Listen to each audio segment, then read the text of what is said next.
Okay, this evening I'm going to do the eighth presentation, which now gets into my alma mater, Foxcroft, in Middleburg, Virginia. Foxcroft School, because there's the Foxcroft Academy. This is Foxcroft School in Middleburg, Virginia. Um, so this is about an hour away from Washington, D.C. There's a variety. There's Miss Porter's, Madera School. I forget, there's several of the girls, because these are the girls' boarding schools.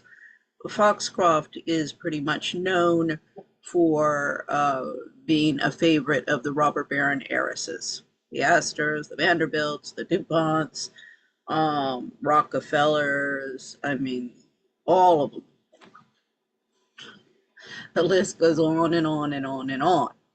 Um, so this is a good case study of how the ruling elite have dropped the ball and their Marie Antoinette living has left a void, and that void has been taken up by social climbers and woke factions. With Foxcroft, you'll see they're completely woke. They are. When I was at after I left Foxcroft and at GW, they told me, "Oh yeah, that's known for lesbians." I was like, "Oh really?" I didn't realize, but yeah, effectively, a lot of girls that I knew are lesbians. So I mean, that's neither here nor there. But so I guess it's no surprise that the school has also, really been taken over by LGBT woke factions. Um, so the this is my eighth presentation. It started with what is the deep state, the first video, and I kind of get into basically the ideologies that lays the foundation of what's going on politically. What is the deep state? And well, the deep state is really just a bunch of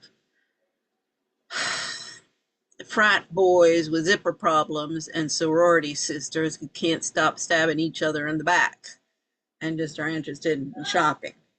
So socially, that's the deep state. Now, in commercial arenas and the political arenas, uh, it's a little bit different, but it's still the social institutions are supposed to be um, served by the political and the economic institutions. I mean, they exist to serve the people, which is the social institutions, raising children, the cycle of life, if you will. So the sixth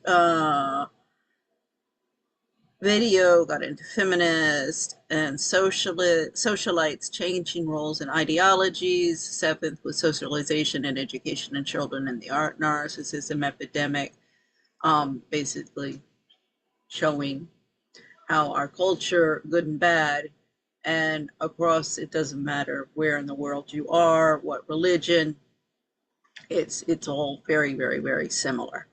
And it's all been based on power over and destroy or be destroyed, oppression, domination, etc. And if the human race is going to survive, we got to change that.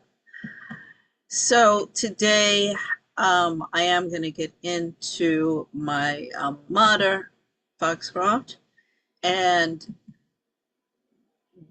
first I'm going to look into a case study of the Mellon family. Andrew Mellon was the original banking.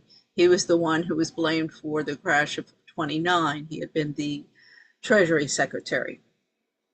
So, I mean, this is also all of these people that get into government, basically they're fall guys, because most of what happens the foundation was laid long before they came in to office.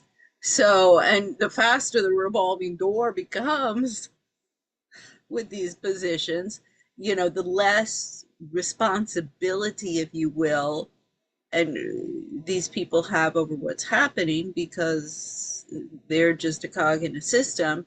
And really, crux of the matter is we have no leadership. We have no long-term vision, either within the political institutions, the elected officials, or the ruling elite. Everybody's is just a free-for-all. And the robber barons, they will see here how this cycle, the exploit and then ease your conscience with charity, and then exploit and ease your conscience with charity is not working out. So this video gets into who funded presidential elections. I mean, in the past 30 years, there has been $1 trillion wasted, absolutely wasted, on election campaigns. Because all it does is pay for a bunch of idiots and their groupies to, go across the country, have extramarital affairs, and lots of parties. I mean, I saw that. Bobby Kennedy's campaign, that's a perfect case study. We'll get into it a little bit later. And some one might argue, oh, well, this gives, a foot in the door for a lot of people to get into the political arena. It gets them something to put on their resume. Yeah, exactly. That's the problem. You got a bunch of groupies, then that's how they get their foot into the door in Washington and start their career in the government agencies, and their loyalty lies with the party and their pocketbooks instead of any kind of dedication to the country or the people or the government. And it's that this is the way that the federal government agencies have just been infected with, sin vergüenzas. It just, Washington, boggles your mind how anybody who's not working the system, or, how shall I say, yeah, working the system and cashing in, is considered an idiot and considered a chump. I mean, and everybody, I mean, I've got cases against everybody under RICO. Why can't I get the district attorney, Janine Pito, to start initiating lawsuits? And Marjorie Taylor Greene, let's get you. Had the whole committee, you guys do this all the time, a big hearing in